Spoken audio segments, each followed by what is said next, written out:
I'm just going to show you what I do when I come back from shopping.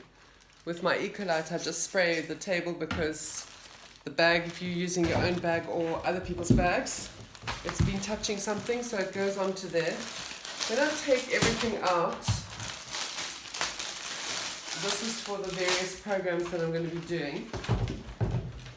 Obviously, all of this stuff has been touched by people in the shop. So for those people who are a little bit worried about that, this is kind of a good thing to conceal the rubbish that somebody else wants.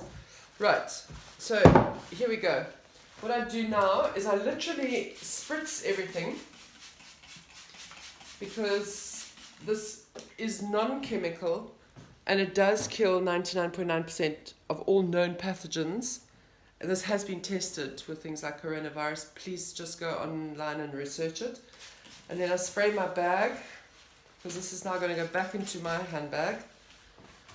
And then I also spritz myself, breathe it in case I have come into contact with anybody. Leave this for 3 minutes, and then everything is fine.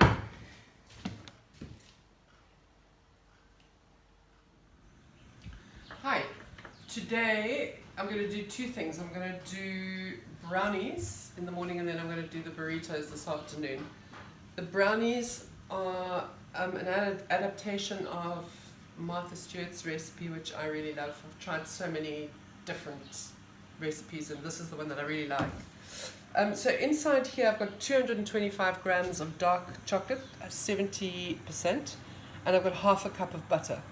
So we're going to melt this down and then we're going to crack on with the rest of the recipe. Just let this melt and we'll see you in a while. This is melted beautifully, as you can see.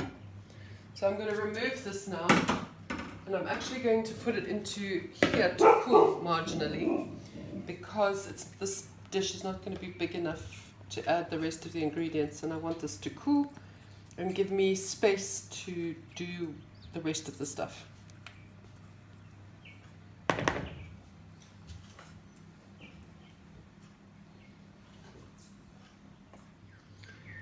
So I'm forcing this to cool a little bit, not too much, but enough so that I can crack on with the rest of it. Just going to leave this here because I'm going to be using it again. So I've got a cup and a half of sugar, which I'm adding to this. It's a lot of sugar in brownies, but that's what makes them sort of fudgy. So I'm just going to stir this, and you can see it thickens a little bit. It's just normal granulated sugar. I use light brown sugar for everything. And then we're going to crack in our eggs one by one.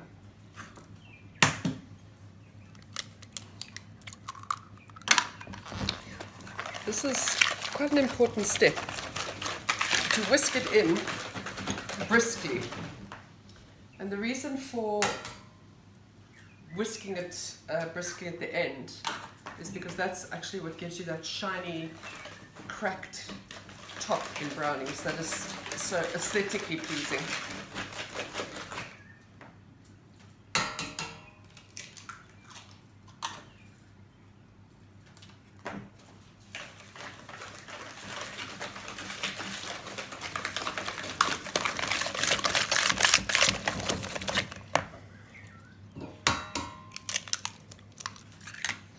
Okay, that's the last egg.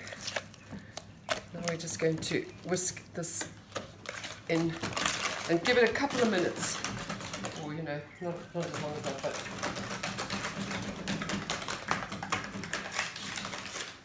So this is a couple of minutes whisked. I'm going to add a little bit of vanilla to this.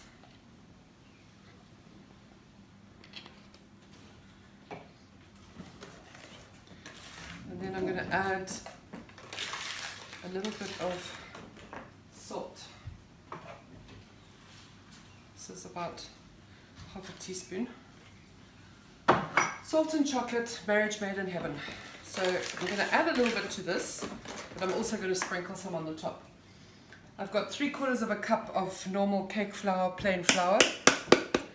So that is going to just be gently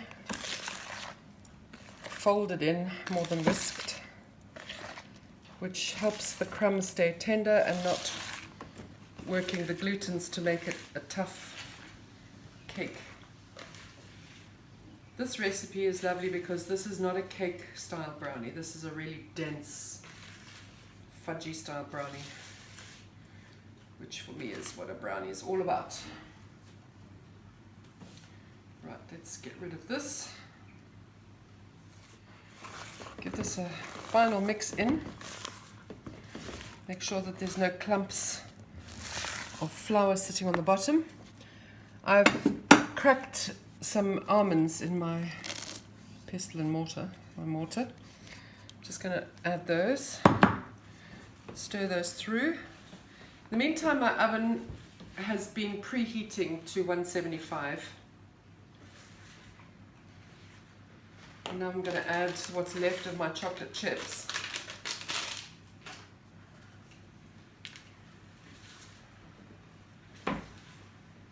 And then I have greased, lined and sprayed this brownie tin. And this is twofold. It prevents it from sticking, but it also makes removing it a lot easier. So we pour this batter in.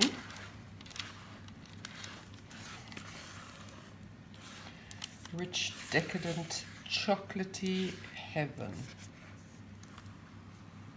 I just got a whole bag of mushrooms from my neighbor Wendy, so I will be donating some brownies to her, and I will be using mainly mushrooms rather, in my burritos later. Right, that's perfect. Let's spread it out to the edges.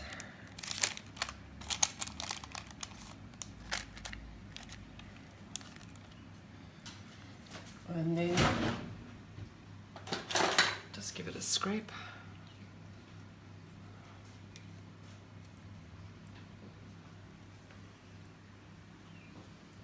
And then this is going to go into the oven for 40 minutes. 40 to 45 minutes, depending on your oven, depending on how you like them cooked. I like them a bit squidgy. Just giving them a tap in case there's any air trapped in there. And then in they go.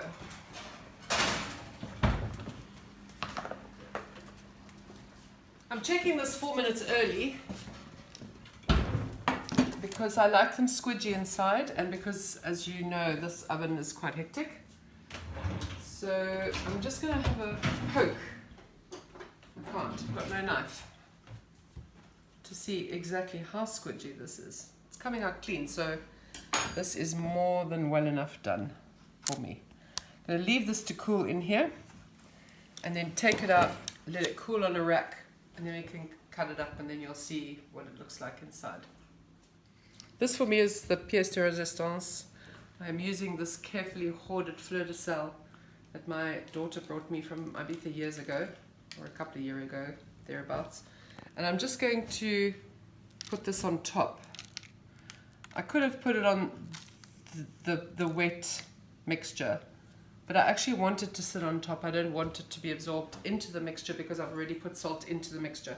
So this is just a little salt hit because salt and chocolate work so well, but also because this is a particularly delicious salt. So I'm going to leave this just to sit on the top and then cut it up.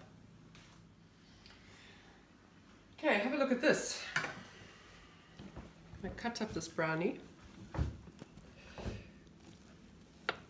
and let you see the squidgy deliciousness of this brownie.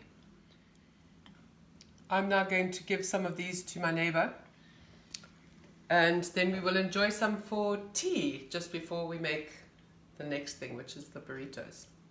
Cheers.